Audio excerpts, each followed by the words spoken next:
আমাকে নিয়ে সমালোচনায় মাতে মোর নামের একটা ছেলে কন্টেন্ট ক্রিয়েটর, খুব জনপ্রিয় একজন টিকটকার এবং খুব জনপ্রিয় একজন ইউটিউবার, বলে যে আসো অমুক প্লেস, আসো অমুক প্ল্যাটফর্মে, আসো ইউটিউবে আসো, এই যে তোমার আব্বু দেখাইতেছে, দেখো মনিটাইজেশন ছাড়া তোমার আব্বু কি দেখাইতেছে, দেখো মনিটাইজেশন ছাড়া তোমার আব্বা দেখাইতেছে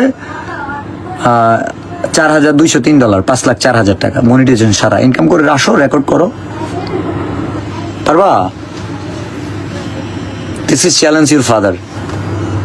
বিলাল এই ওর ভাষা ভালো না। আসলে তুই ঠিক কইছস, তোর বাসা ব্যাপার বালানো। ওই আঙ্গুর নোয়াখালী একটা কথা আছে, বাপের আগে যদি হুতের উঠে দুঃখ থাকে চিরকাল।